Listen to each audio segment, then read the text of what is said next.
A palavra do Senhor diz em 2 Timóteo, capítulo de número 4, 2 Timóteo, capítulo de número 4. Abra sua Bíblia e leia comigo a partir do verso de número 1.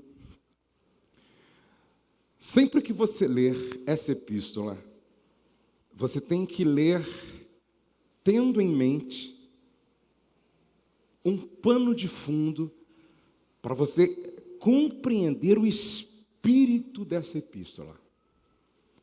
Primeiro, onde é que Paulo estava preso? Numa prisão marmetina. Segundo, qual era o momento?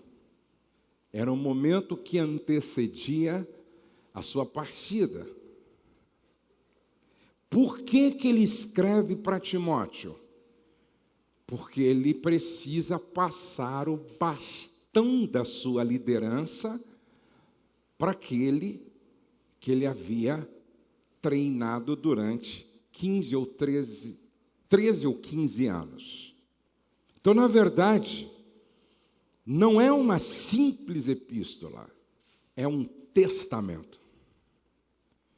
Conjuro-te, pois, diante de Deus e do Senhor Jesus Cristo, que há de julgar os vivos e mortos na sua vinda e no seu reino, que pregues a palavra, instes a tempo e fora de tempo, redarguas, repreendas, exortes, com toda a longanimidade e doutrina, porque virá tempo em que não suportarão a sã doutrina, mas, tendo comichão nos ouvidos, amontoarão para si doutores conforme as suas próprias concupiscências, e desviarão os ouvidos da verdade, voltando às fábulas. Mas tu, se sobra em tudo, sofre as aflições, faz a obra de um evangelista, cumpre o seu ministério, porque eu já estou indo. Porque eu já estou partindo. Porque eu já fiz o que Deus me deu para fazer. Eu já estou sendo oferecido por aspersão de sacrifício. E o tempo da minha partida está próximo. Combati o bom combate. Acabei a carreira, guardei a fé. Desde agora a coroa da justiça me está guardada, a qual o Senhor, justo juiz, me dará naquele dia, e não somente a mim, mas também a todos os que amarem a sua vinda. Procura vir ter comigo depressa. Verso de número 13. Quando vieres, traze a capa que deixei em Troade, em casa de Carpo, e os livros, principalmente os pergaminhos. Paulo escreveu 3 cartas pastorais.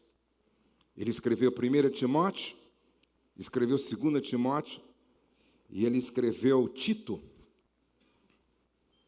De todas as outras cartas, esta é uma das que mais toca o meu coração.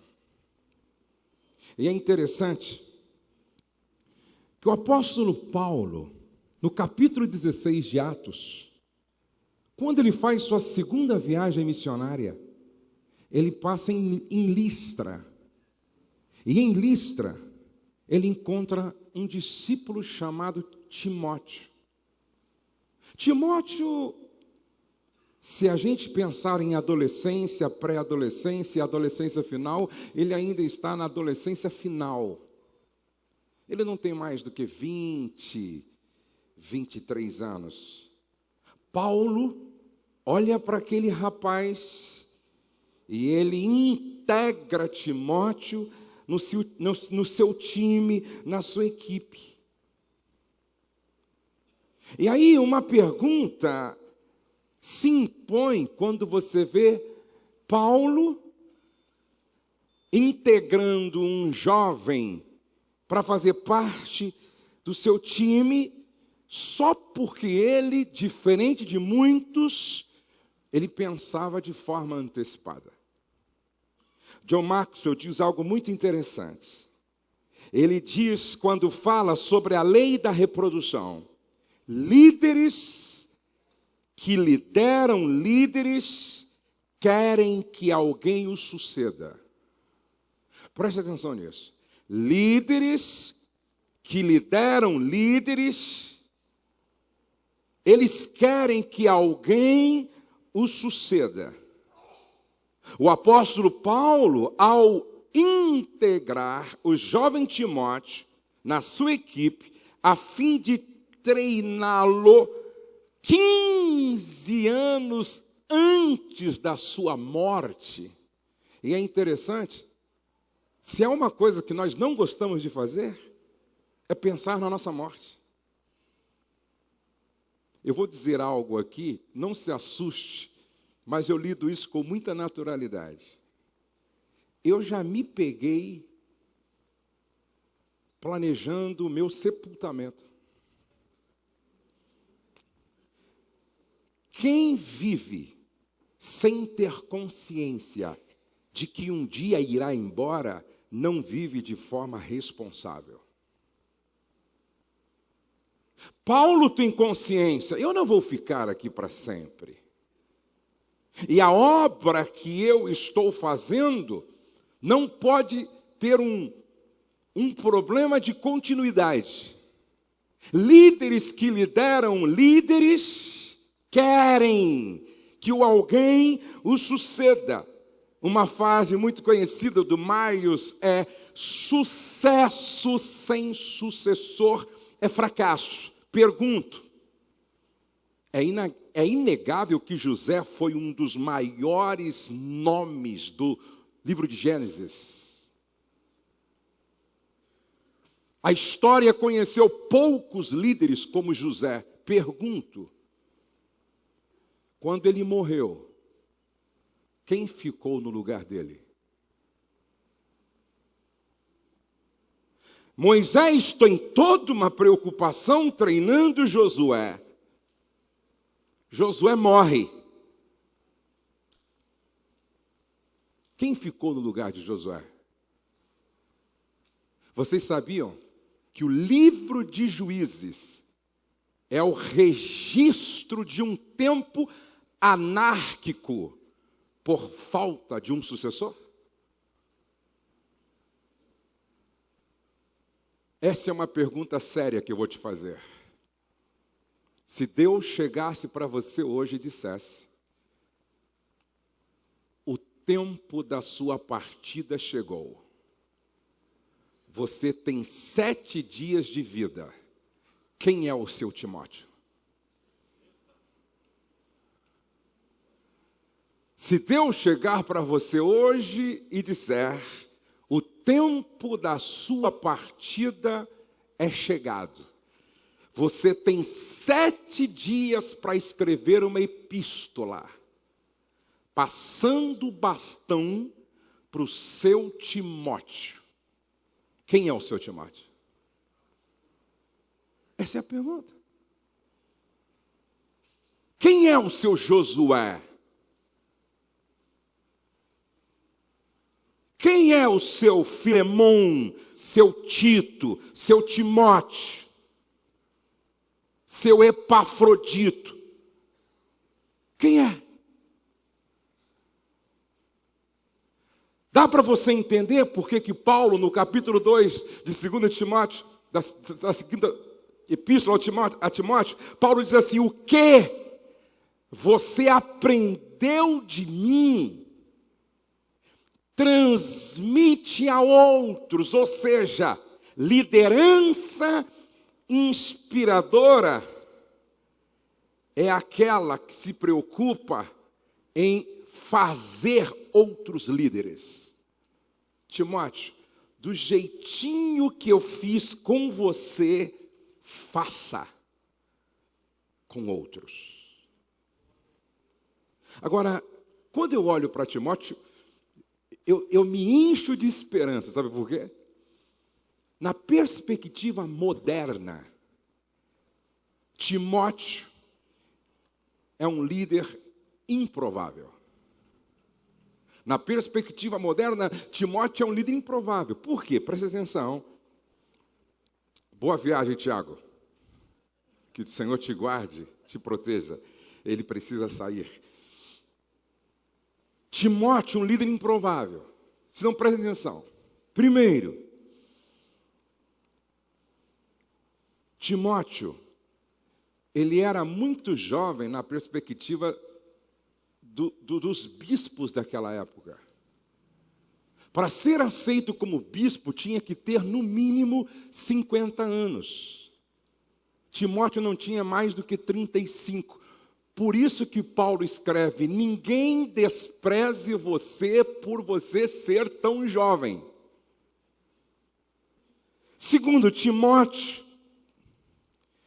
era muito tímido, introvertido, não carismático. Paulo disse no capítulo 2, versos 6 e 7 de 2 Timóteo: Deus não nos deu espírito de medo. Timóteo tinha frequentes enfermidades. 1 Timóteo, capítulo 4, verso 23, Paulo diz: tome um pouco de água com vinho, por causa do seu estômago e suas frequentes enfermidades. Ele era magro, anêmico. No entanto, antes que Paulo vá embora, ele olha para Timóteo e diz: é você quem vai ficar no meu lugar.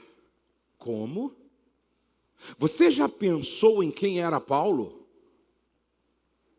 A mente mais brilhante de todo o Novo Testamento. Quem mais escreveu no Novo Testamento foi Paulo. Ninguém plantou mais igreja do que ele. Ninguém exerceu maior influência do que ele. Paulo é um dos maiores cristãos que a história já conheceu. E agora esse gigante aos olhos de Deus olha para o frágil, tímido, anêmico Timóteo e diz: você vai ficar no meu lugar. É para as tuas mãos que eu estou passando o bastão que eu trouxe até aqui. E aí você tem que perguntar: o que Paulo viu em Timóteo que não pode faltar em mim e nos meus Timóteos? O que Paulo viu em Timóteo que não pode faltar em mim e nos meus Timóteos? Primeiro, Atos 16, verso 1, capítulo 1, Atos capítulo 16, verso 1, diz que ele tinha bom testemunho, tanto em Listra como nas cidades vizinhas. Ou seja, o caráter e a reputação dele era conhecida tanto em Listra como nas cidades vizinhas. Em Filipenses capítulo 2, verso 20, quando você lê todo o texto, você entende que Paulo quer dizer o seguinte: dentre todos os que eu treino, nenhum outro é igual a Timóteo. Pensa em um liderado irrepreensível. Imagine Timóteo. Imagine um líder em treinamento que não dá motivo para ser repreendido. Amados, nós estamos vivendo uma crise hoje. Eu chamo de crise moral. Crise da integridade. Crise do ser. Tem gente fazendo muito, mas sendo pouco. Tem gente sendo aplaudido pelos homens, mas reprovado por Deus. O que é que Paulo vê em Timóteo? Caráter e reputação. Reputação e caráter irrepreensível. E o que mais Paulo viu em Timóteo? Que não pode faltar no seu Timóteo e em você. Veja que no capítulo 3, verso de número 14, Paulo diz: o que de mim aprendeste? E com frequência esse verbo está na epístola. O que você de mim ouviu, o que de mim aprendeste. Sabe o que Paulo viu em Timóteo? Um coração ensinável. Dá para você repetir comigo? Um coração ensinável. Primeiro, diga, caráter irrepreensível. Coração ensinável. Outra vez. Segundo, diga, coração ensinável. Olhem para cá, por favor. Nunca seja uma sombra. Seja um discípulo. Ló, sombra. Quem gostaria de ter um mestre como Abraão? Pergunto, o que Ló aprendeu? Nada. Sombra. Geazi. Quantos gostariam de ter um mestre como Eliseu? O que Geazi aprendeu? Nada. Sombra. Quem gostaria de ter um mestre como Jesus? O que Judas aprendeu? Nada. Sombra.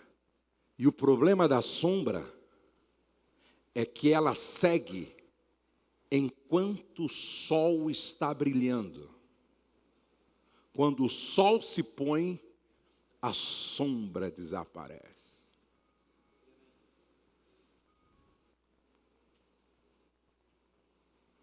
Discípulo tem fome de aprender. Discípulo tem fome de conhecimento. Discípulo, ele segue aprendendo e ele aprende seguindo. Ele vive aprendendo e aprende vivendo. Discípulo é diferente da sombra.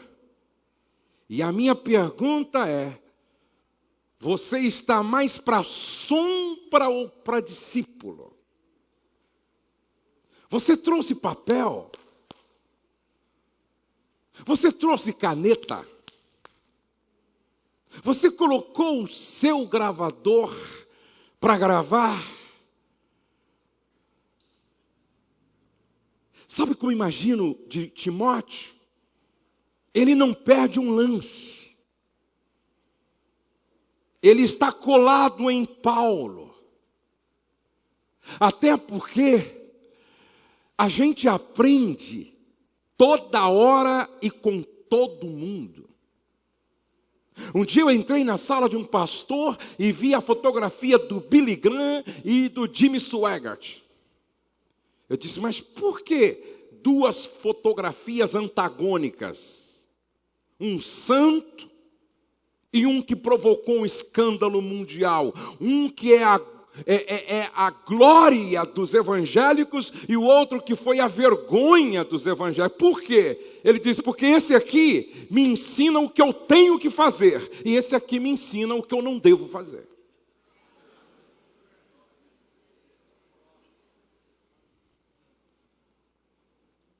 Eu disse para o pastor Bruno hoje que eu aconselho os meus discípulos: quando você estiver perto de alguém com muita experiência, com muito para ensinar, fale pouco, ouça muito e faça perguntas inteligentes. Eu gosto de passar um tempo com pessoas que quando de repente eu começo a compartilhar algo que a pessoa considera importante, peraí, pastor, deixa eu pegar meu gravador aqui. Repete aí. Porque eu sou assim. Eu estava na van, estava eu, pastor Silas Malafaia e mais uns 6 pastores, e de repente o Silas soltou assim um esboço. Espera aí, Silas, espera aí. Fala de novo aí. E ele, como tem prazer de ensinar, repetiu 7 pontos. Marca aí, José. Está gravado.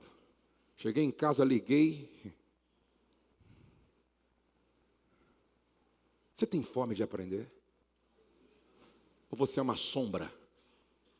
Bata no ombro de 7 pessoas e diga: seja discípulo e nunca sombra. Seja discípulo e nunca sombra. Seja discípulo e nunca sombra. Seja discípulo e nunca sombra. Morra com fome, viva com fome, durma com fome, ande com fome. Gente assim, a vida não tem limite. Gente assim, o ministério não tem limite. Gente assim não tem limite. Vai subir e subir.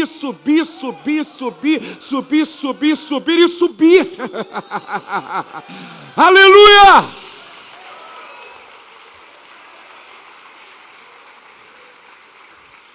Ô Paulo, o que você viu em mim, Paulo? Primeiro, eu vi em você caráter irrepreensível, Timóteo. Você não precisa pregar muito, Timóteo. Você é a mensagem.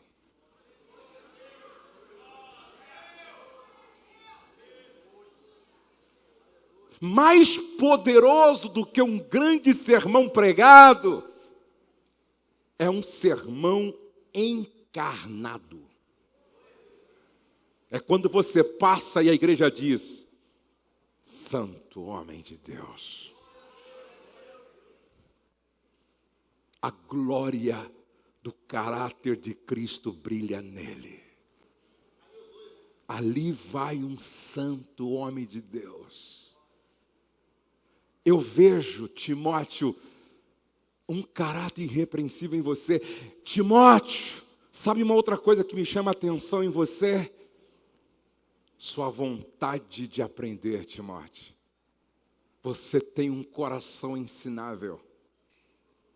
Por último, Timóteo, sabe o que eu vejo em você? Eu vejo em você uma fé sem fingimento. A mesma que eu vi na sua avó, na sua mãe, fé não fingida. Não há fingimento em você. Você é autêntico. Você é verdadeiro. Sua fé não é um blefe. Sua fé não é teatral. Sua fé não é uma fachada. Você tem um caráter íntegro. Você tem um coração ensinável. Você não é fingido na sua fé. Um Timóteo, para estar ao nosso lado, merecendo o investimento, pensando no futuro, tem que ter pelo menos essas 3 marcas: caráter irrepreensível, um coração ensinável e uma fé sem fingimento. Mas quando Paulo escreve a sua carta para Timóteo, nas entrelinhas do texto e acompanhando o espírito da mensagem, Paulo estava ensinando aquele jovem e os outros que leriam como se deve começar e como se deve terminar. Até porque começar é fácil. Começar bem é fácil.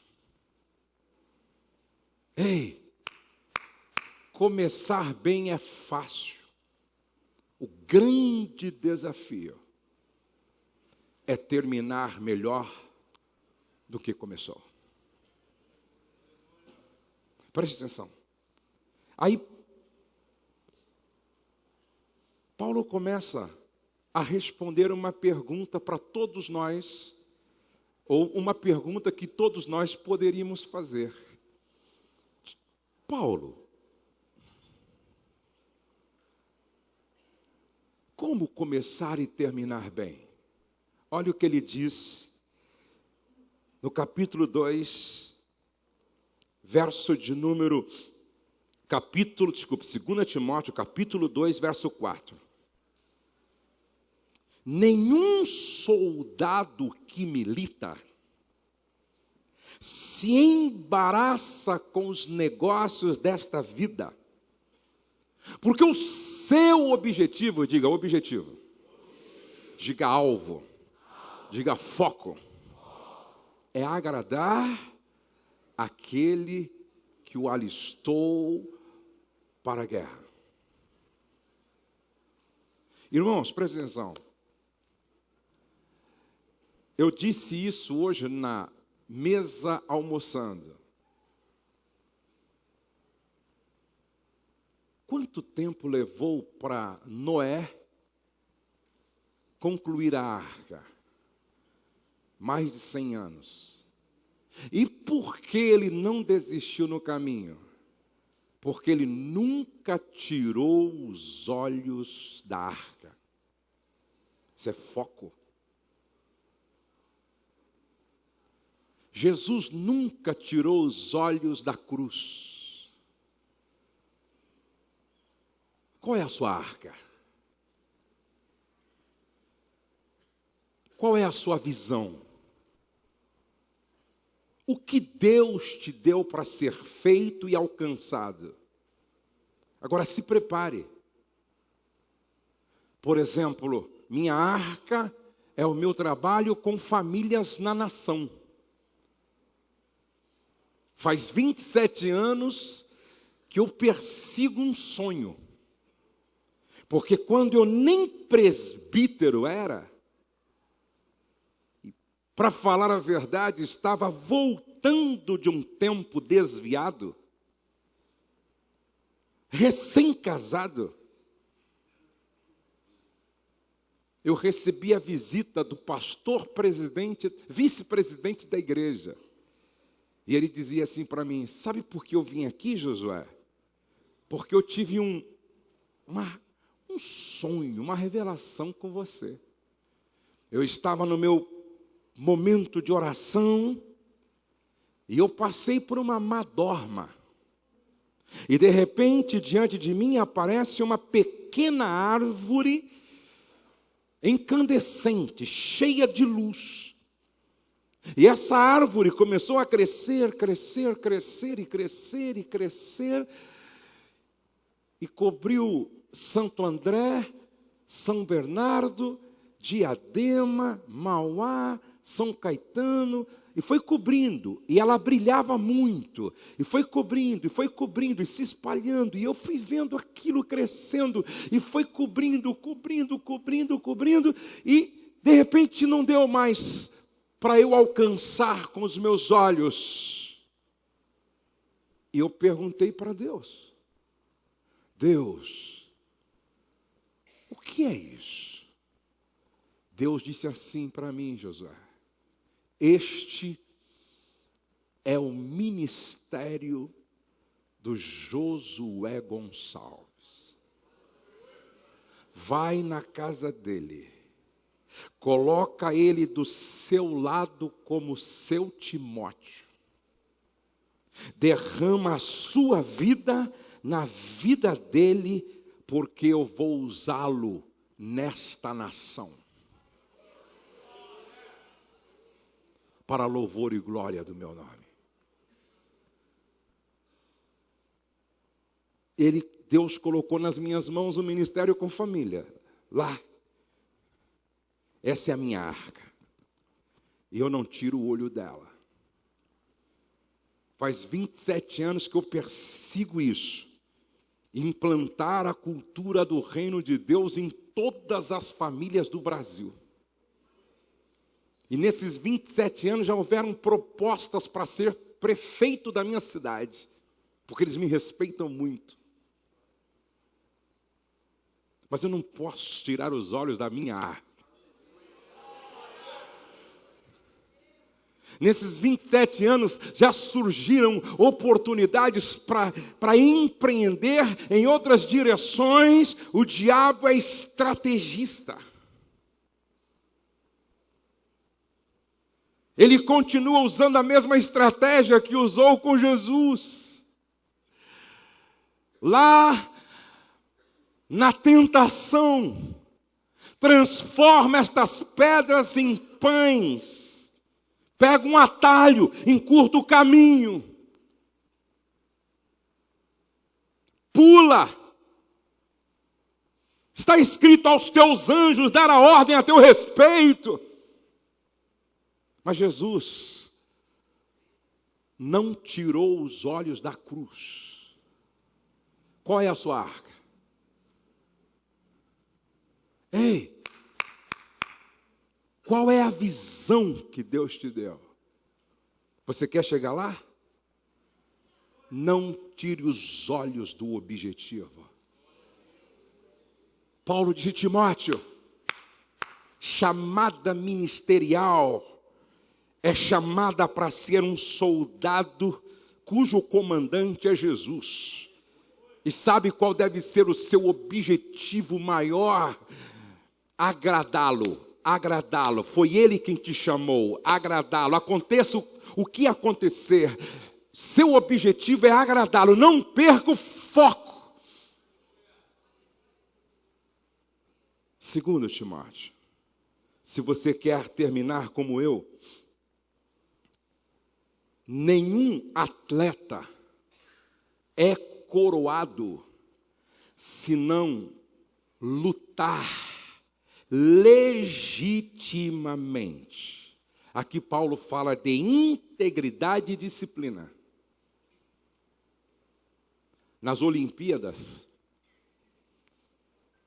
gente que chegou na frente não levou o prêmio, porque transgrediu a norma.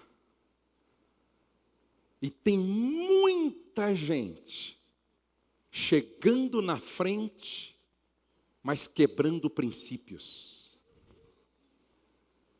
Tem muita gente, amados, preste atenção, Deus não se impressiona com o teu fazer. Deus não se impressiona com o ter. A grande ênfase da Bíblia está em cima do ser. Aí Deus encontra-se com Satanás numa reunião que ele predeterminou, e a conversa foi: viste lá o meu servo Jó como ele tem? Sim ou não? Ele tem mais do que todos no Oriente. Foi esse papo de Deus com o diabo sobre Jó, sim ou não? Não! E olha que ele tinha muito, era o mais rico do Oriente. Mas Deus fala para o diabo: viste lá o meu servo Jó, como ele é reto, como ele é temente, como ele se desvia do mal. Sabe o que Paulo está dizendo para Timóteo aqui? Timóteo, não adianta chegar lá quebrando as normas. Procura apresentar-te a Deus aprovado. É Ele que dá a prova. É Ele que aprova, é Ele que promove, é Ele que remove. O que adianta, Timóteo, ser aplaudido por milhares na arquibancada, mas quando chegar na comissão técnica, desclassificado, não foi honesto, desclassificado, estava metendo a mão no dinheiro da igreja, desclassificado, estava tendo relação extraconjugal com a secretária, desclassificado, estava fazendo transações ilegais, desclassificado, estava parando o carro na vaga do deficiente.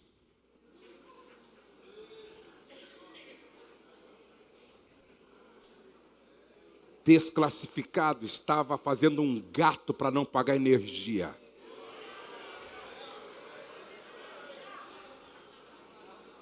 Desclassificado, tinha um Rolex no braço pregando no púlpito, mas era falso. Desclassificado. Tinha uma bolsa Louis Vuitton falsa, com a Bíblia dentro ainda. Desclassificado.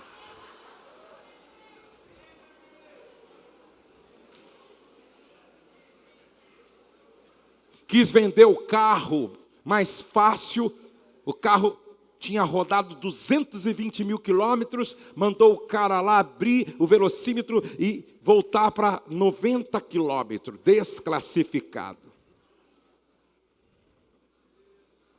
Foi na feira e comprou um DVD pirata, do filme Paixão de Cristo, desclassificado.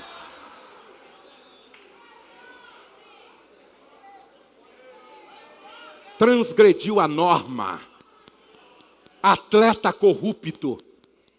Timóteo, não adianta chegar na frente e não levar o prêmio, Timóteo. Abraçava o pastor e o almoçava em casa, difamando-o, desclassificado.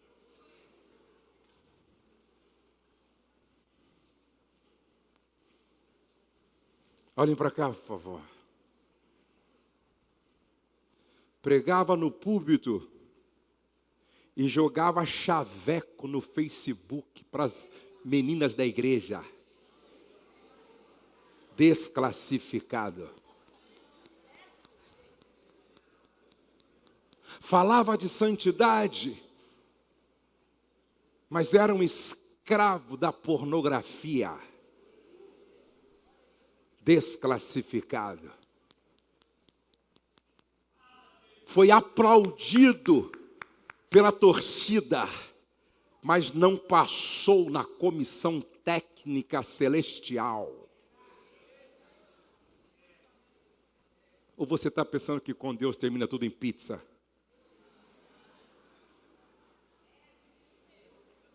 Quando Saul chegou no limite da paciência do Eterno, Deus puxou a orelha do profeta Samuel, dizendo: até quando terás dó de Saul, quando eu já o rejeitei como pastor de Israel? Não suporto mais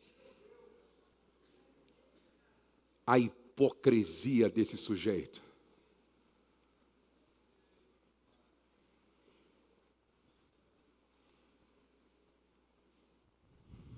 Timóteo,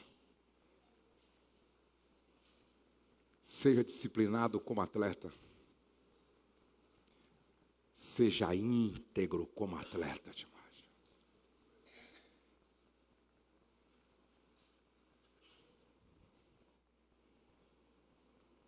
Terceiro, Paulo diz: Timóteo, quer começar bem e terminar bem? O lavrador que trabalha 2 Timóteo capítulo 2 e 6, o lavrador que trabalha.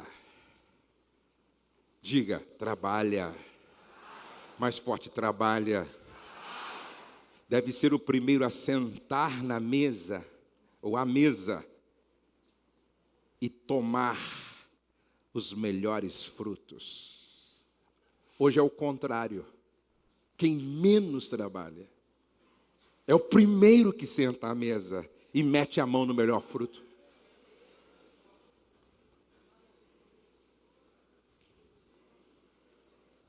Ministério não é lugar para preguiçoso. Ministério não é lugar para ociosos. Ministério não é uma chamada para Disney World eclesiástica.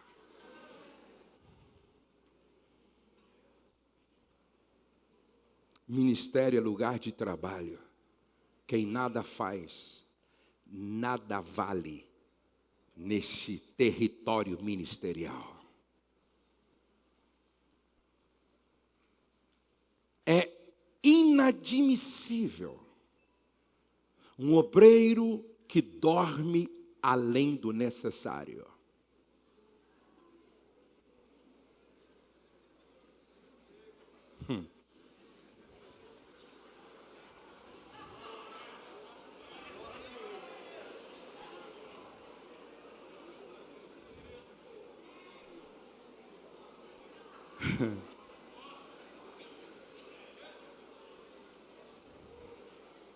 Abra sua Bíblia em 2 Timóteo, capítulo de número 2, verso 20 e 21. 2 Timóteo, capítulo 2, verso 20 e 21.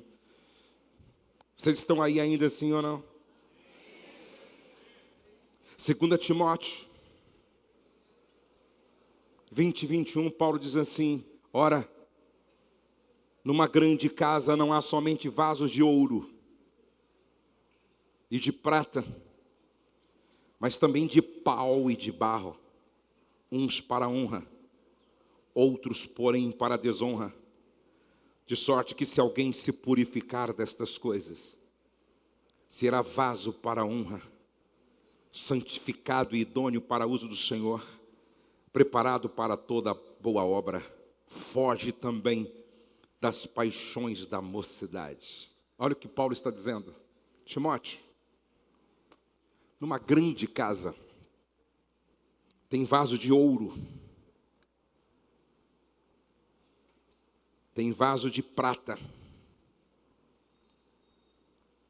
tem vaso de barro ou de madeira. Para que eram usados vasos de ouro? Quando chegava visitas nobres, importantes, os responsáveis para este serviço ia então na prateleira, pegava vasos de ouro e colocava na mesa para os momentos nobres, ouro e prata. E para que servia vasos de madeira e vasos de barro? Para jogar, tem lixo aí? Para jogar lixo. Aí Paulo está dizendo, Timóteo, na grande casa, tem vasos de honra, de ouro e prata, barro e madeira, tem vasos de desonra. Timóteo, faça a opção certa, faça a escolha certa, tome a decisão certa, escolha, decida ser vasilhas de ouro. Timóteo, não seja no ministério uma lata de lixo.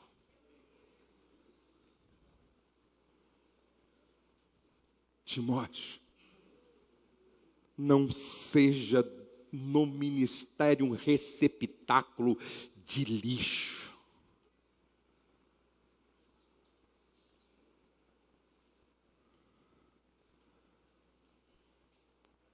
Eu ouvi dois testemunhos, um do pastor Eibe e um de um outro pastor que eu fiquei impressionado. O pastor Eibe conta que ele estava no avião. E ele pegou uma revista do avião, Gol, Azul, TAM, uma revista informativa que as empresas disponibilizam ali para a gente olhar as propagandas das viagens. E o pastor Eibe passou uma página e tinha uma jovem vestida meio que assim descomposta para os padrões do Evangelho, e quando ele passou, ele sentiu que deu uma contaminada no olho dele. Ao chegar em casa, ele ligou para o pastor Paulo Jeff, discipulador, e disse: querido, eu estava no avião, olhando uma revista informativa, quando passei uma página, tinha uma mulher vestida assim, de uma forma sensual, e eu senti que meus olhos foram contaminados. Eu pequei. Ora por mim. Um outro pastor estava sentado no seu gabinete. De repente, bateram na porta. Era a secretária dele. E ele, assim, estudando. A secretária: pode entrar. Dá licença, pastor, vou pegar algo para resolver um problema ali na estante. Ele assim, a secretária passou, ele olhou para ela assim, e voltou a trabalhar. E quando ela saiu, ele ligou para o pastor ao lado, disse: vem aqui, por favor. Pois não, pastor, a minha secretária entrou agora. E quando ela entrou, eu olhei para ela e pensei bobagem. Eu vou dobrar o joelho aqui. Você vai colocar a mão na minha cabeça. Eu não quero ser o lixo na casa de Deus. Eu quero ser o vaso de honra na casa de Deus.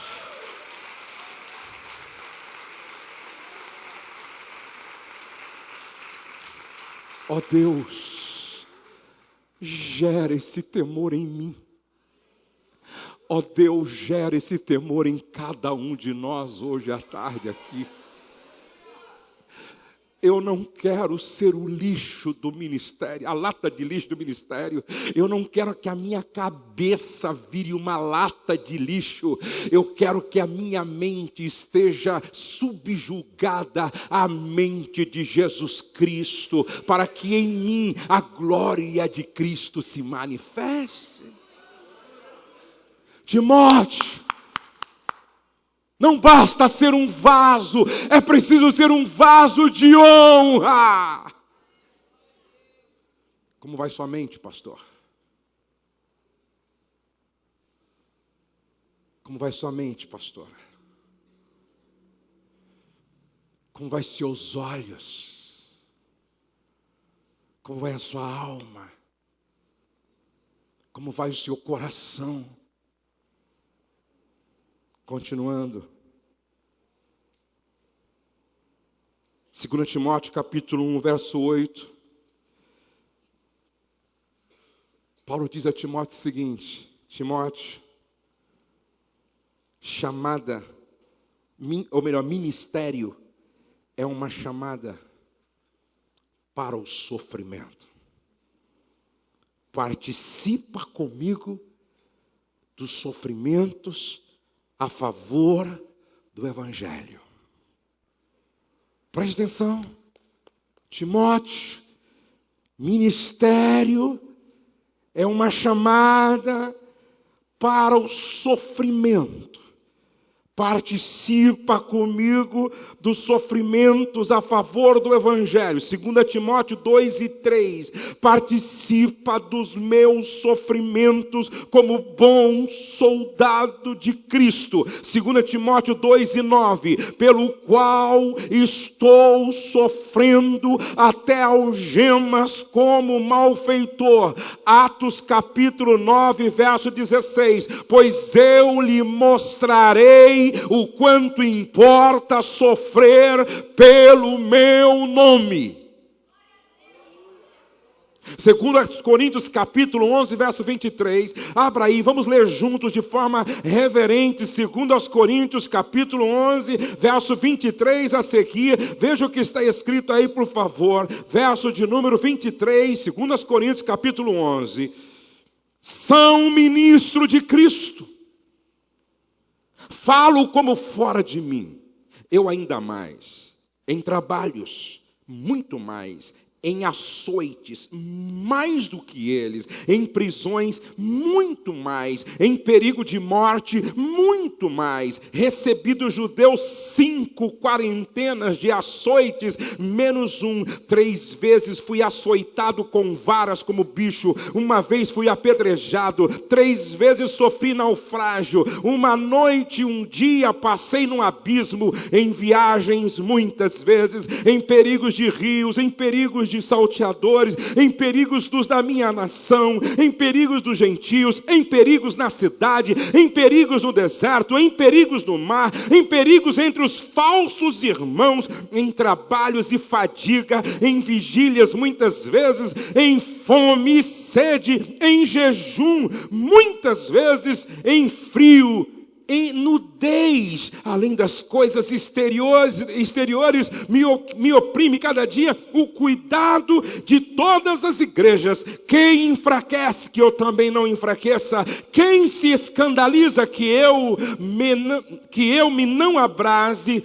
Se convém gloriar-me, gloriar-me-ei no que diz respeito à minha fraqueza. O Deus e Pai de nosso Senhor Jesus Cristo, que é eternamente bendito, sabe que não minto. Timóteo, ministério não é chamada para uma Disney World eclesiástica. Ministério é uma chamada para o sofrimento. Se você está marcando, escreva aí: sucesso que não é precedido pela dor do sofrimento não é digno de ser celebrado. Se nós pudéssemos trazer aqui hoje, vamos imaginar, José, Moisés, Paulo. Dá para imaginar? Qual é o primeiro que nós estamos convidando para estar aqui conosco hoje? José. O outro, Moisés. O outro, Paulo. Que bom que vocês estão aqui para nos ajudar. José, o que eu devo fazer para alcançar o que você alcançou? Moisés, o que eu devo fazer para alcançar o que você alcançou? Paulo, o que eu devo fazer para alcançar o que você alcançou? Os três diriam a mesma coisa. Se você quer chegar aonde nós chegamos, você está pronto para passar por onde nós passamos? Você está pronto para ser vendido pelos próprios irmãos como escravo? Vocês estão prontos para sofrer a vergonha de ser exposto nus em um mercado de escravo e pessoas vendo o seu dente, levantando o seu braço, como se analisa uma mercadoria? Vocês estão prontos para ir como escravo, trabalhar para um senhor e depois de dar o melhor de si, tudo de si, e ser lá dentro honrado, ser caluniado por uma mulher possessa por um espírito de pombagira? Vocês estão prontos para ir para a masmorra, pagando por aquilo que vocês não fizeram, sem murmurar, sem blasfemar? Vocês estão prontos para sofrerem a dor da ingratidão e serem esquecidos por alguém que tanto você ajudou? Vocês estão prontos para abrir mão do palácio e do título filho de Faraó para assumir o seu povo no deserto, abrindo mão de uma vida nababesca, de uma vida aonde se tem tudo, para uma vida onde não se tem nada de deserto? Paulo diria: vocês estão prontos para em Listra ser apedrejados e arrastados para fora. Os historiadores dizem que Paulo não foi arrastado quase morto. Os historiadores dizem que Paulo foi arrastado morto, que fora da cidade Deus o ressuscitou. Paulo diria: vocês estão prontos para apanharem em Filipos com um chicote que tinha pedaços de osso de uma parte na outra, e aonde pegava, arrancava pedaços por amor a uma jovem que foi liberta. Apanhar porque libertou alguém. Tem gente querendo desistir porque o pastor não leu o seu nome. Vou sair da igreja porque o meu nome não estava na lista dos dizimistas. Você não está pronto para participar do grupo daqueles que foram chamados. Você está pronto para ser fustigado com vara como bicho?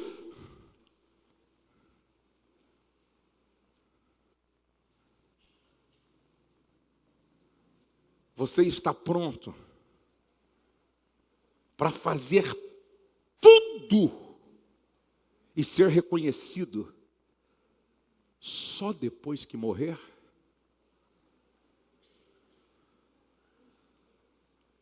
Você está pronto para terminar como Paulo, preso numa masmorra, apenas com a capa, o pergaminho e alguns livros e 2, 3 companheiros?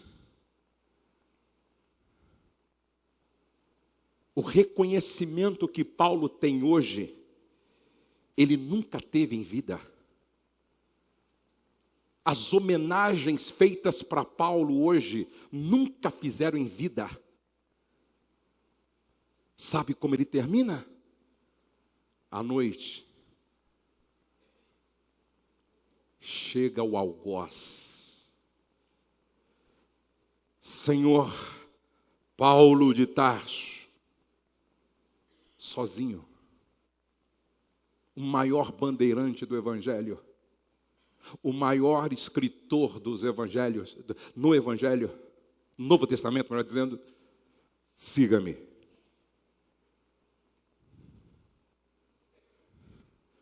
Quando chega no lugar da decapitação, antes que ele coloque o pescoço no tronco, sobre o qual desceria a espada de Nero, ele pede licença para fazer uma oração.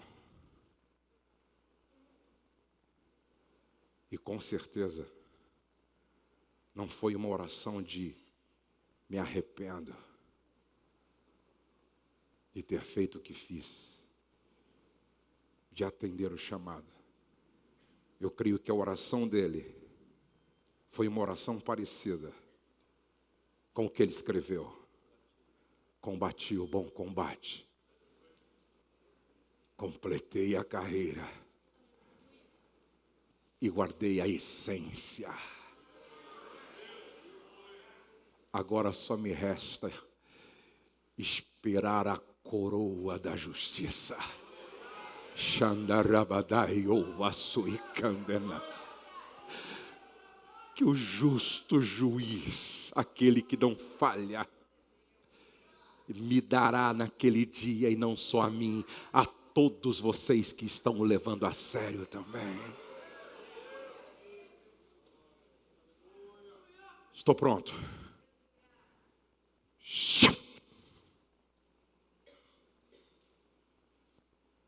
É este homem que disse: sede meus imitadores, como eu sou de Cristo.